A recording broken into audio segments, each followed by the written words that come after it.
नमस्कार, मी भरत नामदेव नेता, शिल्प निर्देशक 20 इंदुताई नाकाडे शासकीय औद्योगिक प्रशिक्षण संस्था देसाईगंज जिल्हा गडचिरोली। बघा, आपल्या ओव्हरहेड लाईन मध्ये जनरेशन, त्यानंतर तुमचा ट्रान्समिशन, त्यानंतर डिस्ट्रीब्युशन, या तिन्ही ठिकाणी आपल्याला लाईन इन्सुलेटरचा उपयोग केला जातो। आता लाईन इन्सुलेटरचा उपयोग का केला जातो, तर आपले लाईव्ह वायर असतात। आता लाईव्ह वायर मध्ये काय दिलेला असतो, लाईव्ह वायर आपल्याला एका ठिकाणापासून दूर ठिकाणापर्यंत आपल्याला विद्युत वाहून न्यायची असतो। विद्युत वाहून नेत असताना लाईव्ह वायर असतो। लाईव्ह वायर असं अनेक ठिकाणी नेऊ शकत नाही, पोलच्या किंवा टावरच्या माध्यमातून नेतो। टावरच्या माध्यमातून नेत असताना टावरचा आणि आपल्या लाईव्ह वायरचा कोणत्याही प्रकारचा काय संपर्क होऊ नये। जर संपर्क झाला तर काय होईल, शॉर्ट सर्किट होईल। काय होईल, शॉर्ट सर्किट होईल आणि आपली सजीव सृष्टी किंवा मानवी धोका होऊ शकतो। म्हणून लाईव्ह वायर एका ठिकाणाहून दुसऱ्या ठिकाणी सुरक्षित वाहून नेता आलं पाहिजे, त्याच्यासाठी आपल्याला काय केलेलं आहे, हे इन्सुलेटरचा वापर केला आहे। आणि इन्सुलेटरचा वापर करून त्याला व्यवस्थित म्हणजे कोणत्याही प्रकारचा विद्युत अडथळा होणार नाही अशा ठिकाणी एका ठिकाणाहून दुसऱ्या ठिकाणी नेला जातो। म्हणून या ट्रान्समिशन असो, डिस्ट्रीब्युशन असो किंवा जनरेशन असो, अशा तीनही ठिकाणी आपल्या कोणाचा वापर केला जातो, इन्सुलेटरचा वापर केला जातो। कोणाचा, इन्सुलेटरचा वापर केला जातो। या इन्सुलेटर मध्ये त्याचे प्रकार पडतात। आता प्रकार का पडले जाते हा महत्वाचा विषय आहे, कारण प्रत्येक उपयोग सारखा असतो का, नाही। प्रत्येकाची उपयोगाची कारणे वेगळी असतात।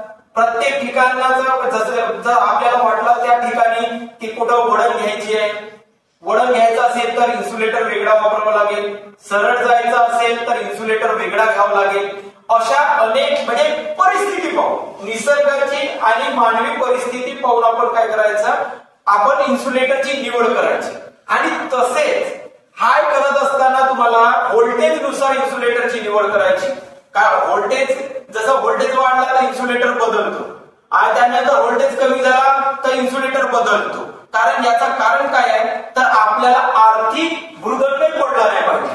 कारण कंपनी जेव्हा एखादी वस्तू इस्टॅब्लिशमेंट करतो तेव्हा तो आर्थिक बजेट बघतो आणि ते करत असते। त्यानंतर याचे आपण प्रकार पाहूया।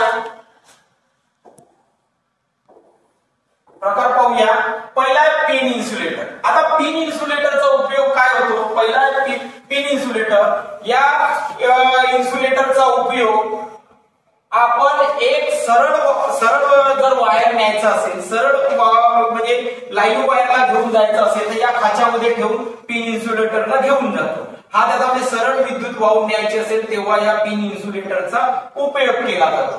त्यानंतर नेक्स्ट बघूया कोणता इन्सुलेटर इमेज, त्यानंतर बघा हा इन्सुलेटर आहे, हा कोणता आहे, पोस्ट इन्सुलेटर आहे। आता पोस्ट इन्सुलेटर मध्ये काय, एखाद्या वेळी काय केलं जातं, एखाद्या वेळी लाईन न्यायची असेल तर याचा उपयोग जास्तीत जास्त पीटी आणि सिटीच्या ठिकाणी केला जातो आसपास। म्हणजे आपण जसा सबस्टेशन मध्ये गेलो तर याचा उपयोग आपल्याला दिसून येईल। त्यानंतर आहे suspension disc insulator. Suspension insulator म्हणतात किंवा डिस्क इन्सुलेटर म्हणतात, कारण हा बेल सारखा दिसतो, परंतु याचा उपयोग कसा असतो, जेवढा व्होल्टेज वाढत गेला तेवढे हे काय करतात, एकाला एक लावलेले जातात। डिस्क असे म्हणजे त्याला काय म्हणतात, सिरीज मध्ये जोडले जातात। त्याला काय म्हणतात, सिरीज मध्ये जोडले जातात। आणि त्याची कारण त्याचा मॅग्नेटिक हे होत असतो, त्यामुळे त्याला असंच जोडलेला जातो। याला सस्पेन्शन इन्सुलेटर म्हणतात, या इमेज मध्ये दाखवलेला आहे।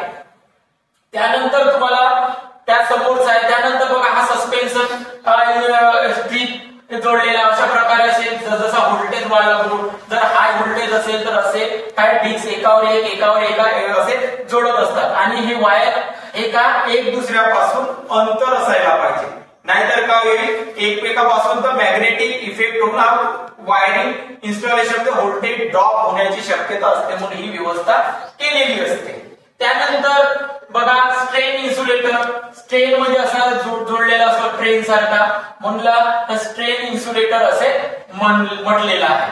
त्यानंतर समोरचा स्ट्रेन इन्सुलेटर आपल्या गावातील, जसं आपल्या ग्रामीण भाग असो शहरी भाग असो, एखादा पोल टाकला असेल तर त्याच्या अपोजिट त्याला काय तर स्टे दिलेला असतो, म्हणजे तो पोल इकडल्या साईडला जाऊ नये म्हणून त्याच्या अपोजिट असं इकडल्या साईडला म्हणजे त्याला स्टे दिलेला असतो आणि असं जोडलेला असतो. आणि एखाद्या वेळी एखादा व्यक्ती जर टच वगैरे झाला तर आपल्याला एखाद्या वेळी कोणत्या प्रकारचा शॉक लागू नये म्हणून हा प्रत्येक स्टेला जोडलेला असतो, म्हणून याला स्टे इन्सुलेटर असे म्हणतात. त्यानंतर जिथं काटकोन ओढणारा रोड असेल, काटकोनाचा आपल्याला जर वळण घ्यायचं असेल अशा ठिकाणी हा शाकल इन्सुलेटर वापरतात. जनरली हा 11 केव्ही आणि त्यानंतर 440 व्होल्ट आणि त्यानंतर आपला कोणता 33 केव्ही नाही 440 किंवा 11 केव्ही मध्ये सहसा वापरलेला दिसून येतो ग्रामीण भागामध्ये असो